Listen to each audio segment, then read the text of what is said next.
Hello guys. हम लोग देख रहे हैं आज मौर्योत्तर काल का जो इम्पोर्टेंट क्वेश्चन है उनको देखेंगे। तो आते हैं टॉपिक पर।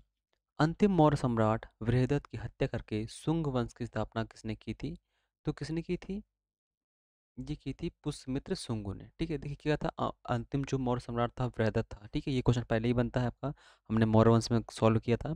तो इसकी हत्या करने के बाद जो शुंग था यानी पुष्यमित्र शुंग जो था वो शुंग वंश की स्थापना करता है। कर्ण वंश संस्थापक कौन था? वासुदेव कर्ण वंश संस्थापक था। आंध्र सातवाहन वंश का संस्थापक कौन था? सिमुक था। ठीक, ये सभी इंपॉर्टेंट है। प्राचीन भारत का महान व्याकरण पतंजलि किसका समकालीन था? ये पुष्यमित्र शुंग का ही समकालीन था। सर्वप्रथम भारत में विशुद्ध संस्कृत भाषा में लंबा शिलालेख किस राजा द्वारा जारी किया? तो राजा रुद्रदामन जो था, इन्होंने संस्कृत में सबसे लंबा शिलालेख जारी किया था। सातवाहनों ने आरंभिक दिनों में अपना शासन कहाँ पर शुरू किया था? तो सातवाहन जो थे, इनका जो प्रारंभिक शासनकाल था वो कहाँ था? महाराष्ट्र से प्रारंभ होता है। किस कुषाण शासक ने सर्वप्रथम स्वर्ण मुद्रा जारी की? तो कुडफिसेस ने जारी की थी। आगे आते हैं। किस वंश के शासकों ने छत्र प्रणाली का प्रयोग किया था? ये इंपॉर्टेंट नहीं है। कुषाण काल में सबसे अधिक विकास कौन से क्षेत्र में हुआ? तो जो कुषाण काल था, इस समय जो सबसे क्षेत्र विकास हुआ था यह पता वास्तुकला का। ठीक है। भारत में प्रथम बार सैनिक शासन किसके द्वारा व्यवहार में लाया गया? तो ग्रीकों द्वारा लाया गया था। ईसा पूर्व दूसरी शताब्दी के प्रारंभ में उत्तरी अफगानिस्तान में स्थापित भारतीय यूनानी राज्य कौन सा था? ये नहीं पूछा गया कभी भी। इसके बाद सर्वप्रथम रोम के साथ किन लोगों ने व्यापार प्रारंभ किया? तो रोम के साथ सर्वप्रथम जो प्रारंभ किया था तमिल और चेरों ने प्राप्त किया था। तो ये क्या था कि जो तमिल वंश और आपका जो चोर पांडे जो थे, ये आपके साउथ इंडिया में थे। मतलब आपके यहाँ पर ये आपके साउथ इंडिया में ये आपके आते हैं। यहाँ पर ये शासन शासन इनका था। तो जब यहाँ पर था तो ये आराम से व्यापार कर पाते थे। ठीक है। तो यहाँ से ही वो फिर अपने नावों से फिर व्यापार करते थे। तो चेर चोर पांडे जो ये तीन वंश हुए हैं, ये आपके तीनों साउथ इंडिया के पार्ट हैं। आगे आते हैं। सातवाहनों ने पहले स्थानीय अधिकारियों के रूप में काम किया था। किसके स्थानीय अधिकारी थे ये? सातवाहन जो थे ये आपके मौर्य काल के अधिकारियों के रूप में काम करते रहे हैं। वह महानतम कुषाण शासक जो बौद्ध बन गया था, ये कौन था? बौद्ध। ये कनिष्क जो था, इसने बौद्ध धर्म अपना लिया था। कुषाण काल के दौरान मूर्तिकला की गांधार शैली किसका मिश्रण है? जो गांधार शैली है ये आपकी भारतीय और ग्रीक शैली का मिश्रण है। ठीक है। रोम साम्राज्य के अनुसरण पर किस वंश के शासकों ने कैसर यानी सीजर की उपाधि ग्रहण की थी? तो कुषाण शासक ही ये उपाधि धारण किया करते थे। प्राचीन भारत में किसके नियमित रूप से सोने सिक्के चलाए थे? तो कुषाणों ने नियमित रूप से सोने सिक्के चलाए थे। मौर्य के बाद दक्षिण भारत में सबसे प्रभावशाली राज्य कौन सा था? तो सातवाहनों का हुआ है मौर्य के बाद। बुद्ध की खड़ी प्रतिमा किस काल में बनाई गई थी? तो कुषाण काल में ही बनाई गई थी। ठीक है। शुंग वंश के बाद किस वंश भारत पर राज किया था? तो शुंग वंश के बाद फिर आता है कर्ण। ठीक है। शुंग, कर्ण, फिर आपका यवन, शक, पहला, कुषाण, ये ऐसे वंश के आते हैं, क्रम आता है। देखिए बताते हैं आपको यहाँ पर। पहले आपका आता है, यहाँ पर आपका आता है मौर्य। ठीक है, मौर्य वंश था।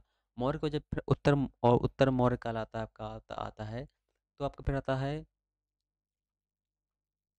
शुंग वंश। फिर आपका आता है, देखिए यहाँ पर आपका आता है मौर्य वंश। मौर्य के बाद फिर आपका आता है शुंग वंश। शुंग वंश के बाद फिर आपका आता है कण्व वंश। ठीक। कण्व वंश के बाद फिर आपका आता है यवन। यवन के बाद फिर आपका आता है शक। शक के बाद फिर आपका आता है पहलव। ठीक। पहलव के बाद फिर आपका आता है कुषाण। ये क्रम पूछा गया है एग्जाम में। ठीक है।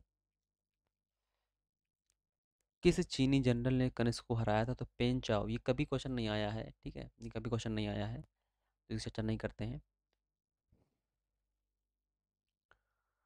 अगला कहता है उत्तरी तथा उत्तरी पश्चिमी भारत में सर्वाधिक संख्या में तांबे के सिक्के किसने जारी किए थे? तो किसने जारी किए थे? कुषाणों ने जारी किए थे।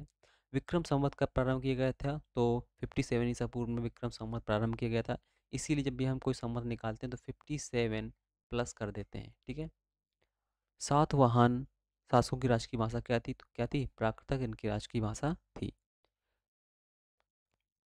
वह कला वह कला शैली भारतीय और ग्रीक भारतीय और ग्रीक का मिश्रण कौन सी कला कहलाती है? वो कहलाती है आपकी गांधार शैली कहलाती है।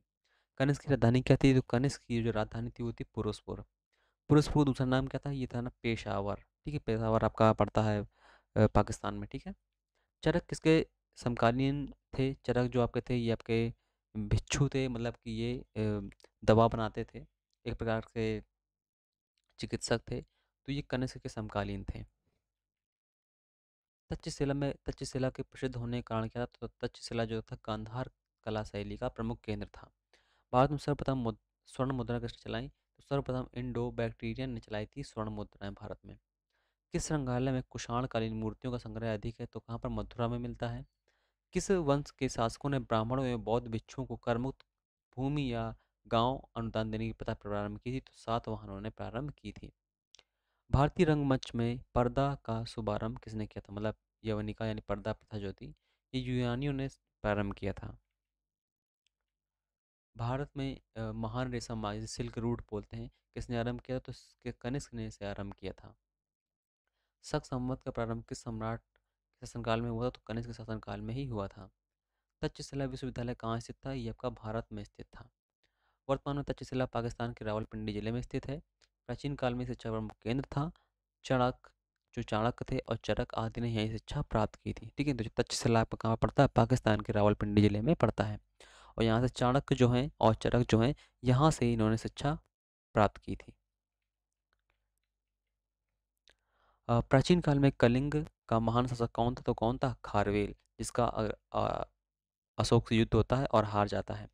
बुद्ध पर किसके सिक्कों का आकलन है? तो बुद्ध का कनिष्क सिक्कों पर आकलन देखने को मिलता है। यौधेय सिक्कों पर किस देवता का आकलन मिलता है? ये नहीं इंपॉर्टेंट है। कनिष्क के सारनाथ बौद्ध प्रतिमा अभिलेख की तिथि क्या है? ये भी नहीं इंपॉर्टेंट है। अश्वघोष किसका समकालीन था? तो अश्वघोष जो था आपका कनिष्क का समकालीन था। बाल विवाह की प्रथा प्रारंभ हुई थी, तो ये भी आपकी कुषाण काल में प्रारंभ हुई थी। वह कला शैली जो भारतीय और यूनानी का मिश्रण है, तो कौन सी? गांधार शैली है। सातवाहनों की राजधानी कौन सी थी? तो सातवाहनों की राजधानी थी अमरावती थी। और वर्तमान में अगर हम अमरावती बात करें तो कहाँ पर है? ये आपका पड़ता है तेलंगाना राज्य में पड़ेगा। ठीक है, तेलंगाना की राजधानी भी है ये। आंध्र सातवाहनों में सबसे लंबी सूची किस पुराण में मिलती है? तो मत्स्य पुराण में मिलती है। पूर्वी रोमन शासक जस्टियन का सर्वाधिक महत्वपूर्ण योगदान किस क्षेत्र में है? ये पूछा नहीं गया क्वेश्चन। जितने क्वेश्चन पूछे गए वो सभी आपके इंपॉर्टेंट है, बाकी जो नहीं है वो जो कभी आए नहीं तो उनकी चर्चा हम क्यों करें, फालतू में उन्हें याद करेंगे। ठीक है, तो इस वीडियो में हम लोग ने लगभग आपका जो क्वेश्चन थे हमने सॉल्व कर लिए हैं आंध्र सातवाहन वंश के। और मिलते हैं नेक्स्ट वीडियो में। नेक्स्ट टॉपिक होगा हमारा संगम काल, नेक्स्ट टॉपिक होगा। ठीक है, थैंक यू।